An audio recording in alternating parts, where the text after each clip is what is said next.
Hello dear student, welcome to back my new video. आप लोगों के पास ये एक प्री बोर्ड का एग्जाम क्वेश्चन है। तो देखिए, मैं इसको सॉल्व करके आपको बताऊंगा। क्लास 12 का ये मैथ का प्री बोर्ड अभी जो हुआ है बच्चों का, यूपी बोर्ड का, उसका ये प्री बोर्ड का क्वेश्चन है। तो क्वेश्चन में दिया क्या है, सभी खंड कीजिए। फर्स्ट नंबर क्वेश्चन है काश इनवर्स इतना, और ख नंबर क्वेश्चन है। तो बारी बारी से क्वेश्चन को हम सॉल्व करते हैं, आप लोग इसको समझिएगा और इस वीडियो को आप लोग पूरा देखिएगा। तो देखिए, सबसे पहले इस क्वेश्चन में लिखा है cos inverse minus one by two का मुख्य मान बताइए।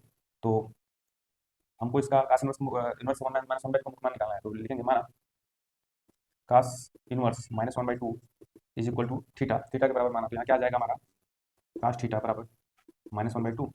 तो थीटा के किस वैल्यू पे काश का value minus one by to होता है, इस वैल्यू को हम पूरा लिख सकते हैं काश थीटा इज इक्वल टू काश, और ये हमारा 60 से वन बाई टू होता है, तो उसका जैसे दुगना है माइनस 120, यानी कितना हो जाएगा हमारा 6 गुना two pi by three, two pi by three.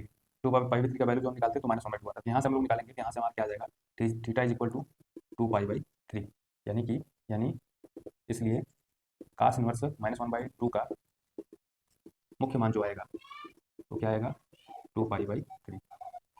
ठीक, ये हो गया इसका आंसर। नेक्स्ट क्वेश्चन इसमें देखिए दिया है। तो नेक्स्ट क्वेश्चन क्या दिया है कि यदि अवयव ए बराबर ए आई जे एम इंटू एन एक वर्ग अवयव है, यदि, अब ये वर्ग अवयव यदि होगा तभी जब इसमें एम के ये जो मान होंगे सेटिस्फाई करेंगे, तो एम के मान और एन के मान जो होंगे किस प्रकार से होंगे कि वर्ग अवयव का, तो जानते हैं।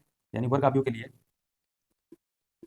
वर्ग अवयव के लिए, वर्ग अवयव के लिए जो पंक्तियों की संख्या और स्तंभों की संख्या होती है आपस में क्या होनी चाहिए, बराबर होनी चाहिए। तो वर्ग अवयव के लिए क्या हो जाएगा, M is equal to N, यानी यहाँ पे हमारा जो ऑप्शन दिख रहा है M is equal to N, ये हमारा क्या हो जाएगा, आंसर हो जाएगा।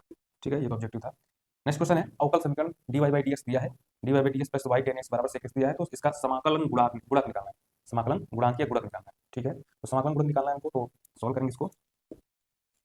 तो देखिएगा, लिख चुकी D Y by D X plus Y tan X is equal to sec X, ये जो समीकरण है ये एक रैखिक समीकरण है, रैखिक समीकरण है, और जो कि D Y by D X P Y D Y by D X plus P Y और बराबर क्यों के रूप का है।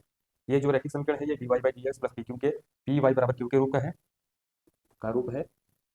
तो क्या करना है हमको, इसी वाले इक्वेशन से इक्वेशन क्या कर देंगे, तुलना कर देंगे। तो तुलना करेंगे तो ध्यान से देखिएगा, पी वाई यहाँ पे वाई का जो हमारा यहाँ पे हमारा पद है, यहाँ पे वाई टेन एक्स है, यहाँ पे पी वाई है, तो पी इक्वल टू कितना हो जाएगा हमारा टेन एक्स हो जाएगा। तो इसलिए पी बराबर टेन एक्स और क्यू का मान जो है कितना है, सेक एक्स। पी बराबर टेन एक्स और क्यू बराबर सेक एक्स। तो हमको अब क्या निकालना है, अवकल गुणक निकालना है। तो अवकल गुणक निकालेंगे यहाँ से।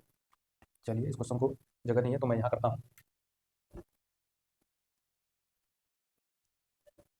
लिखेंगे अवकल, सॉरी समाकल गुणक, समाकलन गुणक integral integration factor is equal to, formula होता है इसका समाकल गुणक का, क्या होता है, ई के power integration T x T D x, T D x.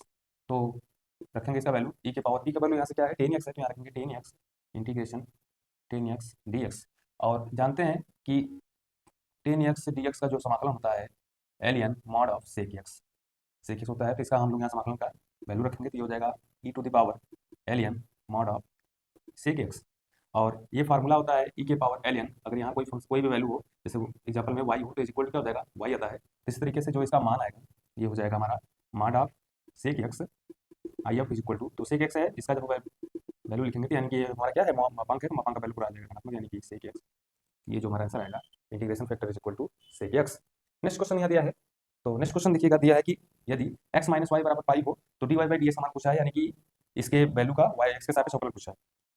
तो सॉल्व करेंगे हम लोग इसको, तो लिखेंगे चूंकि x minus y is equal to pi, तो दोनों पक्षों को क्या कर देंगे, अवकलन कर देंगे, दोनों पक्षों का अवकलन कर देंगे। अवकलन x के सापेक्ष करने पर, तो जब x के सापेक्ष अवकलन करेंगे तो ये हो जाएगा हमारा D D X of X minus D D X of Y is equal to D D X of Y. तो यहाँ पे x के सापेक्ष x का अवकलन करेंगे तो 1 हो जाएगा, और माइनस ये D Y by D X आएगा। और जानते हैं कि किसी अचर के सापेक्ष, अगर किसी चर के सापेक्ष किसी अचर का अवकलन हमेशा क्या होता है, शून्य होता है, ये पूरा हो जाएगा जीरो। अब यहाँ से हमको D Y by D X निकालना है, तो D Y by D X को ट्रांसफर कर देंगे, तो ये वैल्यू मान क्या हो जाएगा, पॉजिटिव हो जाएगा, यानी कि D Y by D X is equal to 1। ठीक है, तो इस तरीके से हमने इस क्वेश्चन को सॉल्व किया है। और भी क्वेश्चन है, मैं बारी बारी से बताता हूँ, जल्दी से इसको नोट करें। स्क्रीन शॉट ले सकते हैं।